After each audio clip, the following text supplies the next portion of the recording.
मेरा नाम और आज हम करेंगे 9th क्लास।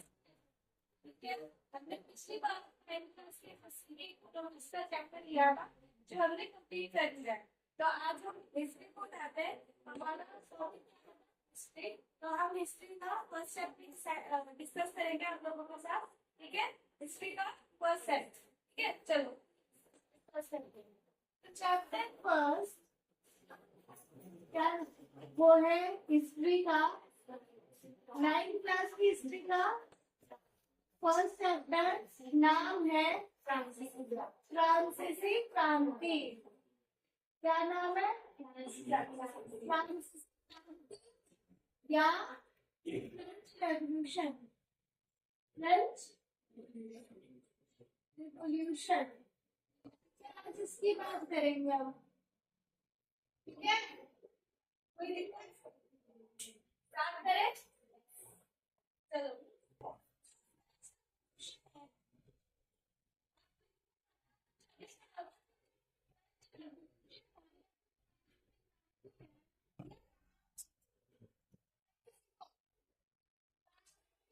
जब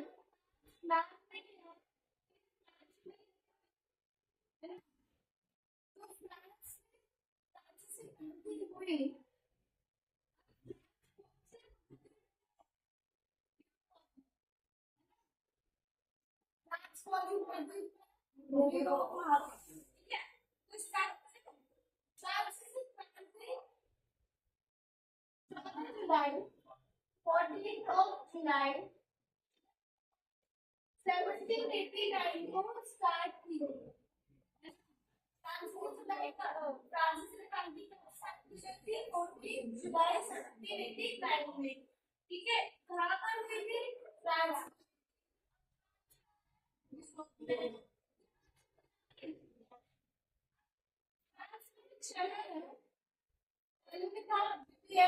इसका नाम है पेरिस।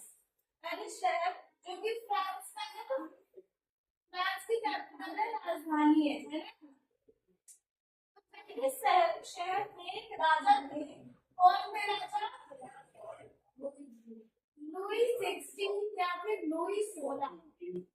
लुई 16 पेरिस के राजा थे। और लुई 16 कौन से वंश के थे? लुई 16 कौन से वंश के थे? वंश। कौन से वंश के थे? तुर्को वंश के थे। कौन थे? लुई 16 जो कि पेरिस के राजा थे।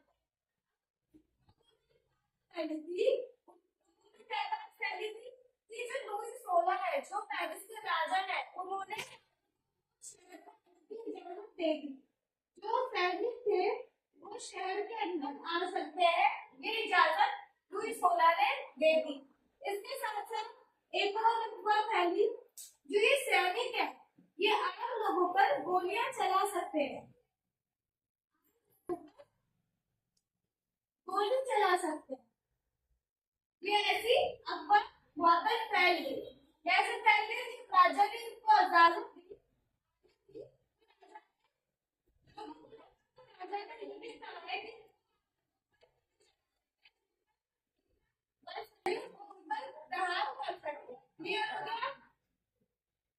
ये वाली बात जो है ये बनेगी बास्तिल के किले के टूटने का।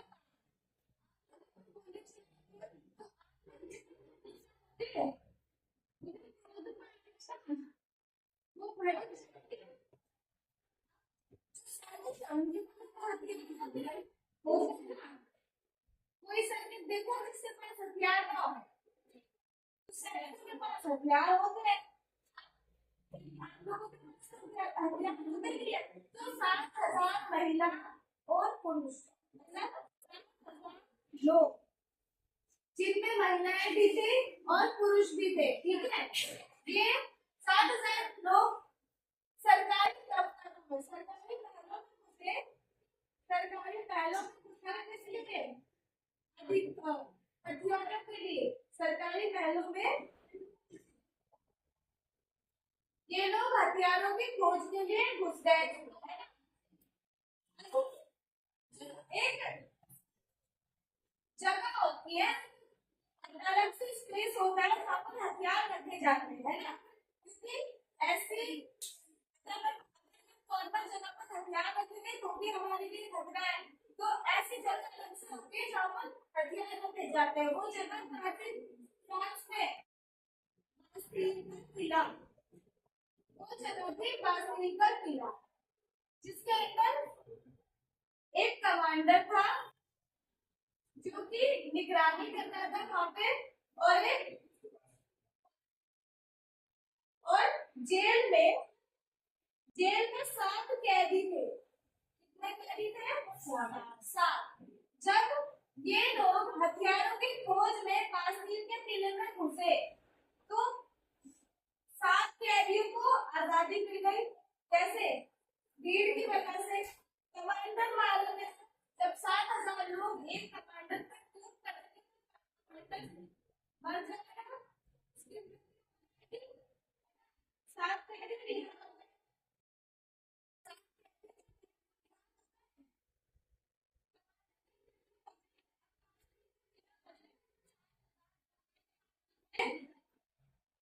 हमला कर देंगे तो ये गला टूट जाए, ये बास्टिल का किला टूट जाए। तो ऐसा ही हुआ। चीजें थी वो खत्म हो गई। हथियारों की खोज में बास्टिल के किले को तोड़ दिया। ठीक है, समझ आ गया? लिख लो।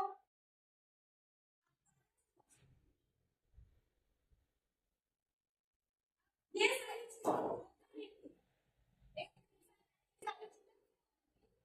शासक था वो निरंकुश था, है ना। जो शासक था वो निरंकुश था। अब निरंकुश का मतलब क्या होता है?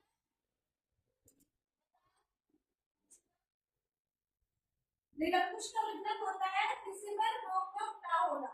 रोक टोक ना होना इसको कहते हैं निरंकुश। क्योंकि राजा था, इसमें कोई रोक टोक नहीं थी, है ना। तो ये निरंकुश था। ठीक है।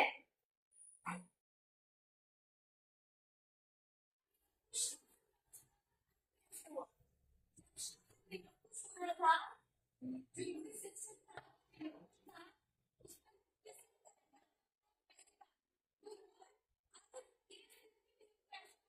इस तरह से हटाने ये राजा शासन स्तर से निकल जाएगा तो स्थितियां ठीक हो जाएगी। तो ये सारी चीजें कब खत्म हुई? जब राजा को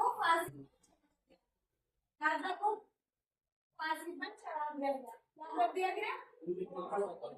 फांसी पर चढ़ा दिया गया। ठीक है, ये सारी चीजें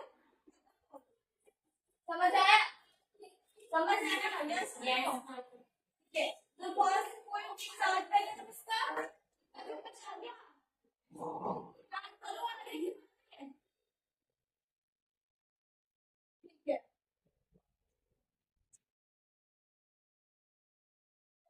चलते हैं हमारे पहले पर जो है क्या है? 18वीं सदी का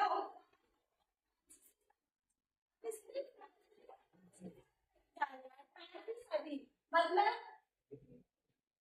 18वीं सदी। 18वीं सदी में क्या, कब से कब तक का समय? 1700 से 1800 तक।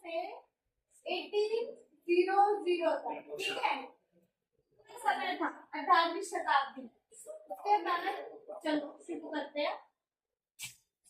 फ्रांसीसी समाज, फ्रांसीसी समाज क्या, कैसा था उस वक्त?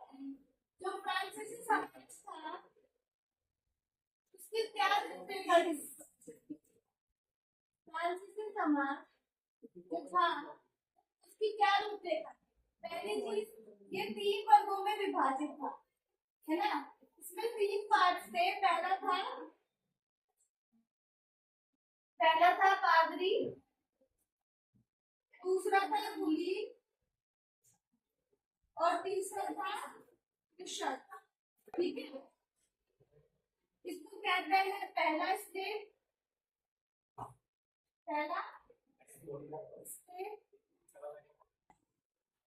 दूसरा स्टेट और ये तीसरा स्टेप। ठीक है, इतनी बातें समझ जाएंगे।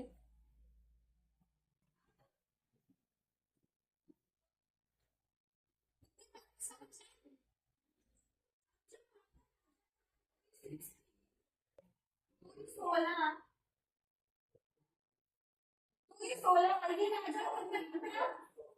1774 में लगभग इसकी 20 वर्ष की थी। ठीक है, ये राजा बन गया था। ये किस वंश का था? पूर्वी वंश का ये राजा था। ठीक है, अब इसकी शादी हुई। शादी किससे की? ऑस्ट्रिया की राजकुमारी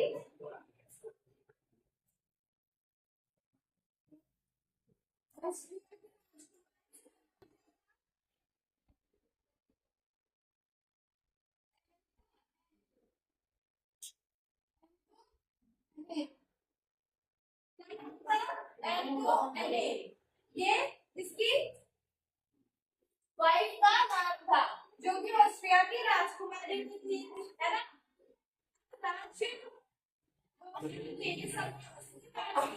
खाली पाया जब ये सत्ता में आया, तो इसने राजकोष जो है, जो राजकोष होता है, राजकोष पता है, राज्य जो राजा का भंडार होता है उसको कहते हैं राजकोष। ठीक है, ये बिल्कुल खाली था। लंबे अरसे तक चले युद्धों में चलते प्यार से वित्तीय संसाधन नष्ट हो चुके थे। फ्रांस है, इसमें बहुत समय से युद्ध चलते आ रहे थे। ये युद्ध आज के मुझे बहुत टाइम से युद्ध खाली हो गया। जो इसके वित्तीय संसाधन होते हैं वो नष्ट हो गए। वित्तीय संसाधन क्या होते हैं? वित्तीय संसाधन जैसे गोल्ड हमने इन्वेस्टमेंट की तरह आज खरीदा, वो होते हैं वित्तीय संसाधन। अब पंचायत के बड़े महल राज दरबार की शानो शौकत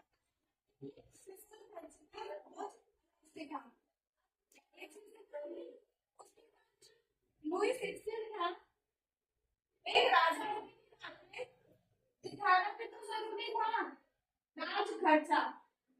इसका बोझ अलग से था इस पर, जिसके कारण जो कर थे, जो ये लोगों से कर वसूलता था, इसमें भारी वृद्धि कर। मतलब होता है टैक्स, जैसे जीएसटी, कुछ अप्रत्यक्ष कर होते हैं, कुछ प्रत्यक्ष कर होते हैं, वैसे। ठीक है, तीन स्टेप समझ आ गई। क्या कहते हैं? पादरी, कुलीन और कृषक।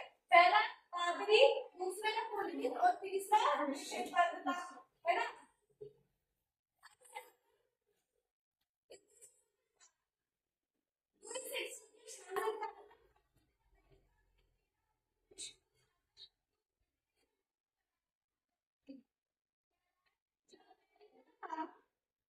जो अमेरिका था, इसके 13 उपनिवेश थे। मतलब 13 राज्य बांटे।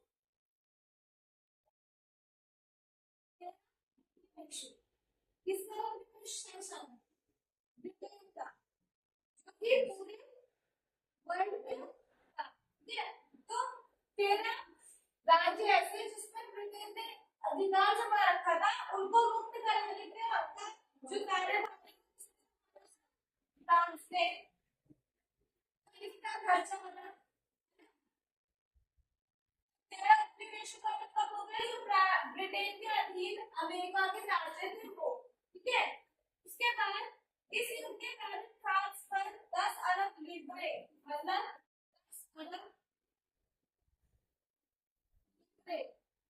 लिब्रे क्या होता है? लिब्रे फ्रांसीसी मुद्रा है, फ्रांस की मुद्रा थी लिब्रे। ठीक है, फ्रांसीसी मुद्रा याद रहेगा। लिब्रे फ्रांस की मुद्रा थी लिब्रे। और ये 10 अरब कर्ज उस पर कैसे चला? इस कारण है, ब्रिटेन से युद्ध लड़ने के कारण 10 कर्ज दिया, पर दो अलग उसमें पहले से ही करना था। दो अलग लिबरे थे, उसमें पहले से ही तर्जुमे थे, और उसके बाद उसके ऊपर 10 अलग लिबरे और आ गए। ठीक है, जिससे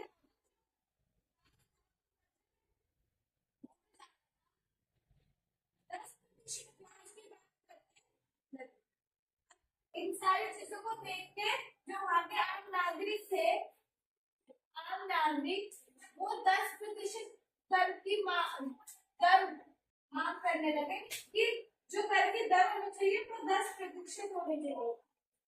ठीक है,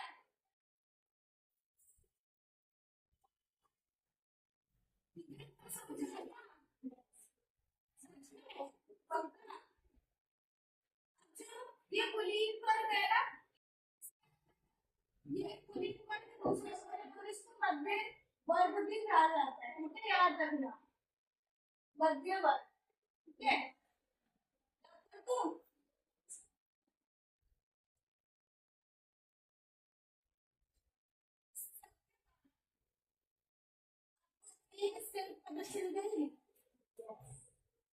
उसके बाद पादरी पर गए, वो कैसे लोगों पर उसका क्या प्रभाव है ये पढ़ोगे आप। ठीक है, सामंती व्यवस्था इसमें बात करी हुई है। सामंती व्यवस्था, सामंती व्यवस्था क्या है? सामंती व्यवस्था किसे कहते हैं? कर वसूलने वाले, कर वसूलने वाले जो होते हैं उनको कहते हैं सामंत। तो इसको कहते हैं पूरे को सामंती व्यवस्था। ठीक है, या जिस स्टैंडर्ड हो, स्टैंडर्ड में हो उसके हिसाब से इतना जानना बहुत है। अभी कह रहे हैं 90% कृषक थे, जनसंख्या 90, जो फ्रांस की जनसंख्या थी, फ्रांस की जनसंख्या, फ्रांस की जनसंख्या का 90% कौन थे? कृषक थे। कौन थे? 90%। लेकिन सभी को मालिक कृषकों की तादाद बहुत कम थी। अब कृषि हो रही है, जरूरी नहीं है कि सबके पास जमीन हो अपनी। तो जितने जमीन के मालिक थे वो बहुत कम लोग थे, 90% में से, क्योंकि जो प्रस्तावित थी और किराए पर जमीन लेना भी अपना काम करते थे। उसके बाद 60% जमीन पर पुलिस को चर्चों और तीसरे स्टेज के अमीरों पर हक था। अब फ्रांस की जो 60% जमीन थी, 60% जमीन, इसमें किस किस का हक था? पहले तो पादरी, पहला पादरी का जैसे फादर जॉन की ऐसे पुलिस पर जो कि पादरी सारी चीजें होती थी और ये दास भी बनते थे। इसके बाद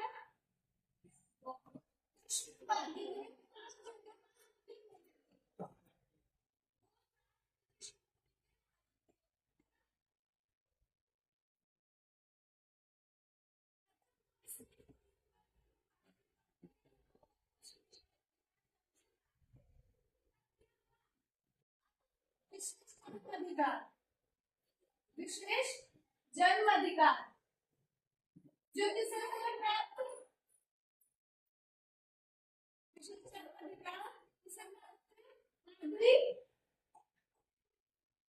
और कुलीन वर्ग के कुछ लोगों को,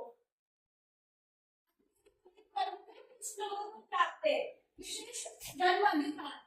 विशेष जन्म अधिकार है तो सच में कुछ ना कुछ विशेषता तो होगी इसकी, है ना? तो पहला ये इनमें से संबंधित दिए जाने वाले करों से छूट, जो इन लोगों को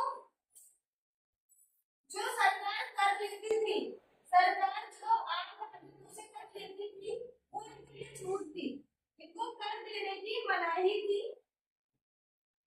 कर देने की मनाही। उसके बाद जब पादरी वर्ग था, सामंती विषय थे, जिनमें सामंती लोग थे।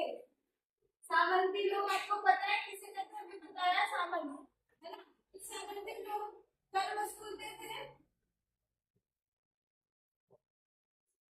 ये इनके विशेष अधिकार जिनसे मुक्ति पाना समाज से अपने अधिकारों के लिए बहुत जरूरी है ना। इसके बाद जो सामंती थी, सामंती व्यवस्था के जो सामंती थे, को अपने पास रखते थे, अपने घर की साफ सफाई के लिए, खेतों में खेती करने के लिए ये दास रखा करते थे, और जो कृषि वर्ग था उन्हें चुपचाप इनकी बात माननी पड़ती। ठीक है, अब आगे है, तुम्हें दो टाइप के कर दे हैं। पहला है टाइम, टाइम और टाइम। ये दो प्रकार का कर है। टाइम कर पादरी को लेता था, इससे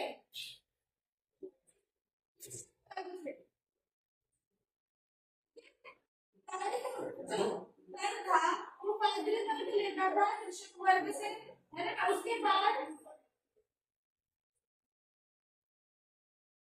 जो कर है वो सरकार लेती थी, मतलब राज्य को वो कर जाता था, किससे जाता था,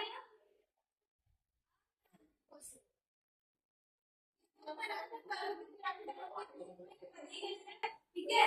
पहला टाइड और दूसरा टाइड, इंग्लिश में भी है टाइड, टाइड और टाइड, ठीक है। समझ आ गया। तंबाकू,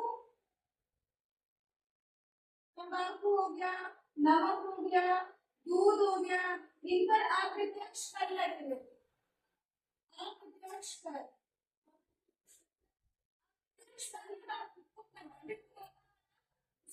दे रहे हो।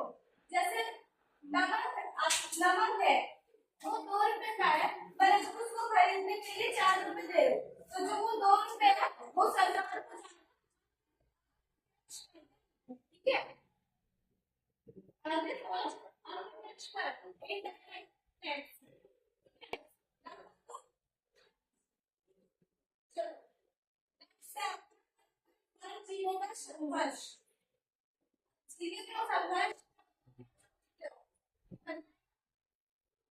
संघर्ष, संघर्ष क्या होता है, बेसिक से क्या चीजें चाहिए,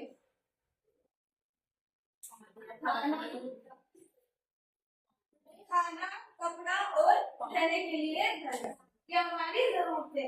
तो इसी के लिए संघर्ष हो रहा है। देखो क्या संघर्ष है। 1715 में 2.3 फ्रांस की आबादी थी, फ्रांस की जनसंख्या कितनी थी, 2.3 करोड़, ठीक है। इसके बाद 1789 में जनसंख्या बढ़कर कितनी हो गई, 2.8 करोड़, ठीक है। ये सॉरी 2.8 करोड़, ठीक है, ठीक है। जो फ्रांस के लोग थे वो क्या खाते थे सबसे ज्यादा, उनका मुख्य खाना क्या था, पाउरुटी। जब फ्रांस में देश में ऐसी व्यवस्था आई है, लोगों के ऊपर इतना अत्याचार हो रहा है, जो राजकोष है वो खाली होकर जा रहा है, तो जो कर है वो बढ़ाए जाएंगे, जो दाम है महंगाई है वो बढ़ेगी, जो पाउरोटी का दाम बढ़ गया, ठीक है, पाउरोटी का दाम में वृद्धि हुई, महंगाई बढ़ी, महंगाई बढ़ेगी ना, जब ऐसी स्थिति आ जाएगी देश में, तो जिससे लोगों के अंदर ना कटी राजा के लिए वो बिल्कुल भी सही नहीं थी, है ना।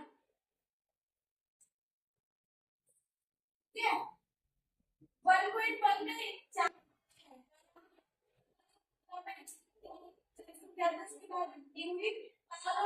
का मुख्य खाना था, मुख्य खाना पावरोटी था, है ना। अगर देश में हालत खराब होगी तो महंगाई बढ़ेगी बढ़ेगी, ठीक है। इसको जीविका संकट कहते हैं, एक मेन चीज है इसमें, जीविका संकट।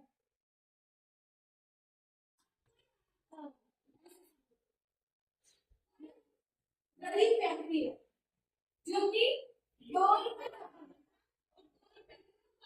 खा लेते हैं, ये हो गई 4 रुपए, ठीक है, ये 4 रुपए की हो गई। तो जो व्यक्ति है, जो मजदूर है, वो 2 रुपए कमाता था ना, उसकी सैलरी को कुछ नहीं बढ़ा, उसकी सैलरी जो थी 2 रुपए, वो 2 रुपए ही रही और पावरोटी इतनी हो गई। तो उसका जो खाना है उसमें कमी आएगी, जो उसकी जीविका है उस पर संकट आएगा, जिसको कहते हैं जीविका संकट। ये जो सिचुएशन है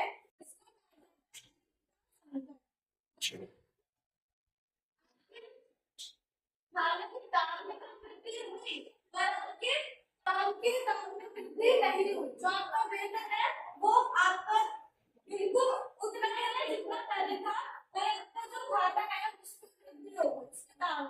तो ये चीज क्या है, जीविका संकट, समझ में गया। 1.2 में जो टेबल है ये लोग ये घर से भर कर लाओगे, ठीक है। जीविका के संकट बस एक कारण है, ठीक है, महंगाई होना सिर्फ एक कारण। इसके अलावा और कैसा हो सकता है जीविका का संकट, फसल खराब हो गई तो आ गया जीविका का संकट, है ना। अगर फसल ही नहीं आएगी तो खाएंगे क्या।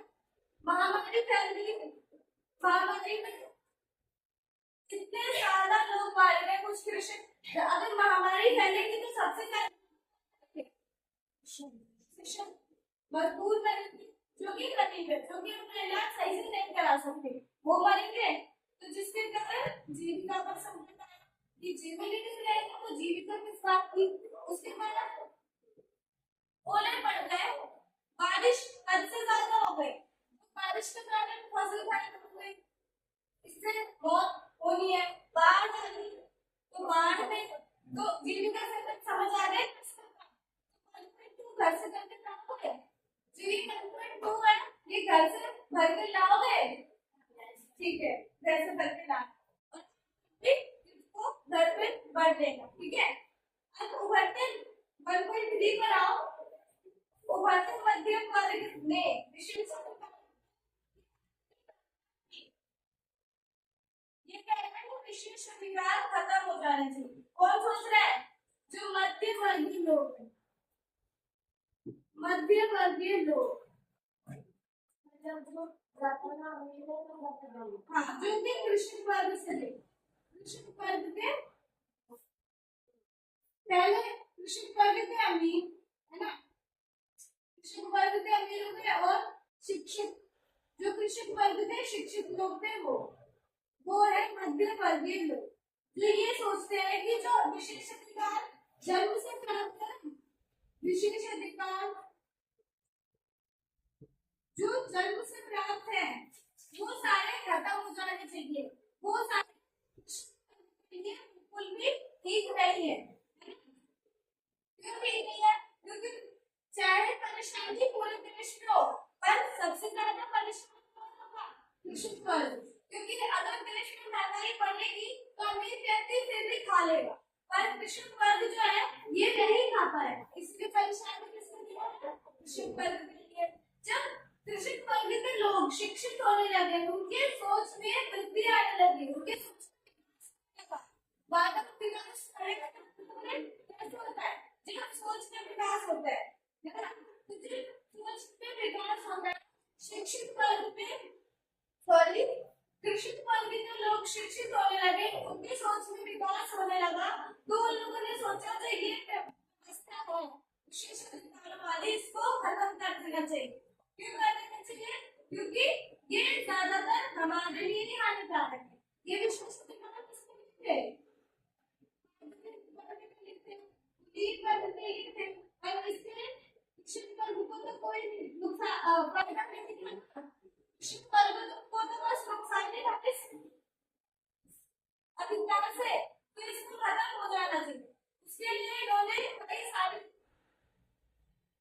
सारे बदलाव किए। उसके बाद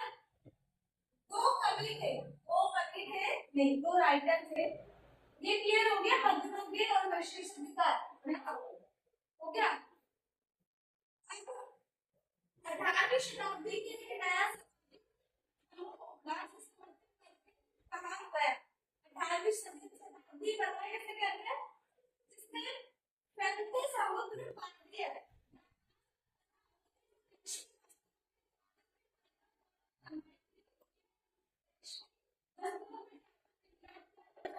समाज के धनी लोगों द्वारा खरीद लिया जाता था। तीसरे स्लिप में इन फलानों में निर्माताओं के अतिरिक्त प्रशासनिक सेवा को जैसे पेशेवर लोग भी सम्मिलित थे। ये कह रहा है जो मध्यवर्गीय लोग थे, जिस मध्यवर्गीय लोग जो थे, जो मध्यवर्ग नया बना, उसमें सबसे ज्यादा संख्या किसकी थी? जो व्यापारी थे, रेशमी कपड़े के जो व्यापारी थे। उसके बाद जो दूर देशों में निर्यात करते थे, सिर्फ निर्यात करते थे, वो थे इसके ज्यादातर लोग जिन्होंने ये व्यवस्था बदलने की सोची।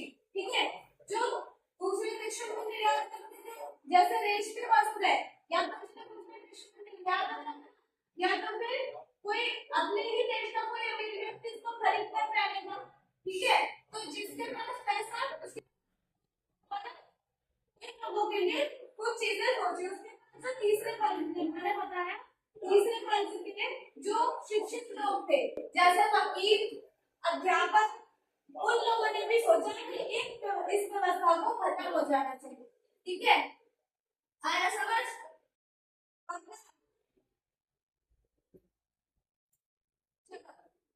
तो लोग हैं उनके बारे में जान लो। क्या तो फिर कोई छूट तो आप घर पे वीडियो देखो, उससे देखो। ठीक है, घर पे वीडियो देखो, उससे देखो। ठीक है, इसके बाद और ज्ञान जागरूक जैसे दार्शनिक, दो दार्शनिक है। क्या है? दार्शनिक। दार्शनिक मतलब जो जगह जगह जाके खोज करते, जगह जगह जाकर वहां की स्थितियों को पूरे विश्व में फैलाने का काम करते, एक तरह से समाचार बनाना। ठीक है, क्योंकि दूसरे विश्व में तो पहले होते हैं, पहला था जॉन लॉक, जॉन लॉक, और दूसरा था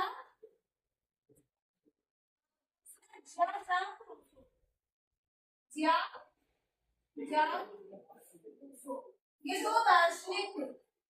ठीक है, अब लोग ने अपने टू ट्रीटाइसेस ऑफ गवर्नमेंट, ये कह रहा है जो जॉन लॉक है, इसने उसने टू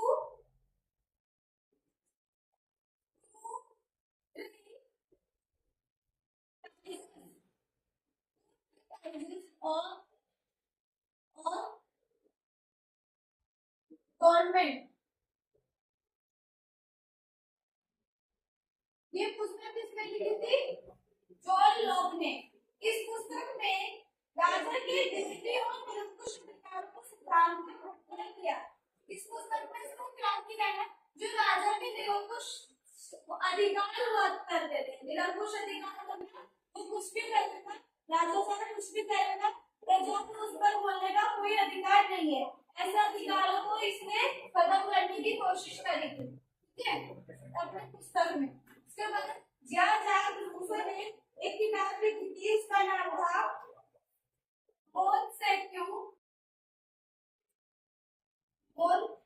देखती हूँ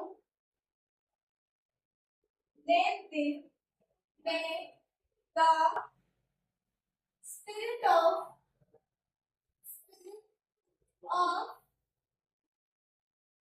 the lodge spirit of the lodge किताब लिखी जिसमें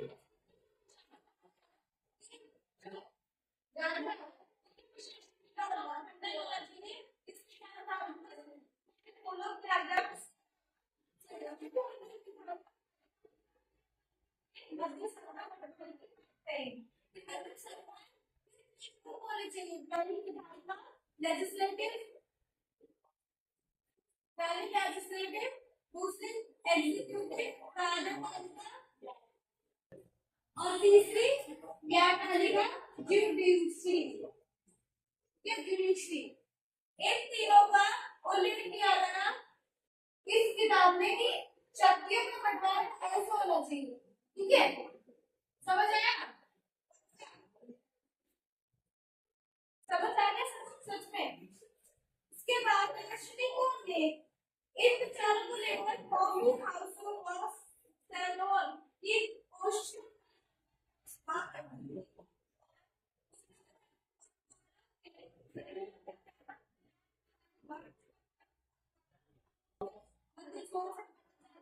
इस जिसे अनपढ़ उन्हें समझ सके इसे लुई सेक्सन द्वारा रचना गई हो वो पूरा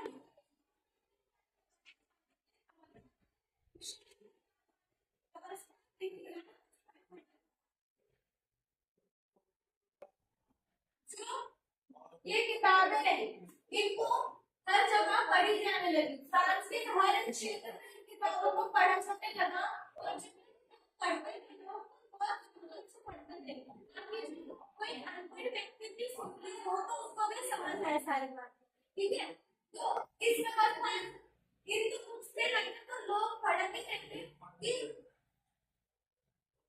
ये विशेष अधिकारियों के शासन जो व्यवस्था है वो खत्म होनी चाहिए। पर इसी दौरान जो लुई सिक्सटीन जो राजा था उसने क्या किया, जब उसने ऊपर कर्ज बढ़ रहा था, कर्ज जो था वो बढ़ते जा रहा था, तो उसने कर की जो दर थी वो और बढ़ा दी, वो और ज्यादा लगाने लगा लोगों पर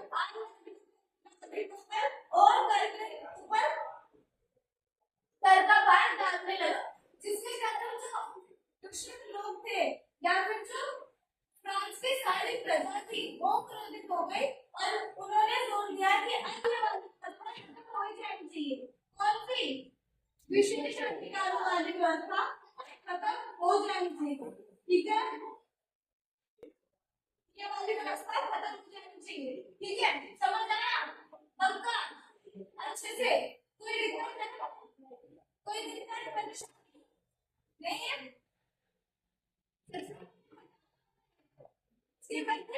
की शुरुआत ठीक है, नेक्स्ट क्लास में करेंगे।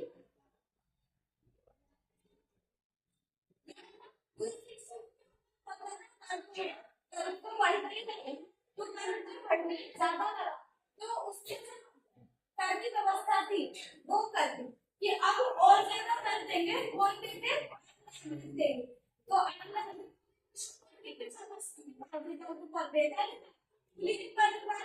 वसूलते थे तो बचत को निश्चित वर्ग वाले लोग जो कि कर देंगे। उसके बाद जब निश्चित वर्ग को बात पता चली कि राजा कर की व्यवस्था लागू करने वाले और ज्यादा कर देना पड़ेगा हमें, तो नागरिकों का कहना था कि विशेष अधिकार को समाप्त कर देना चाहिए। अब विशेष अधिकारों की जो व्यवस्था है उसको नष्ट कर देना चाहिए। समझ आ गया?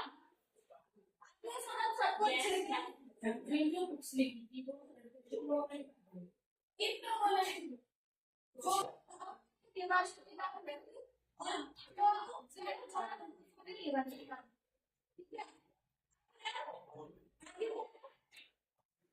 की शुरुआत तो ये हम नेक्स्ट क्लास में करेंगे। ठीक है, क्रांति की शुरुआत नेक्स्ट क्लास में करेंगे।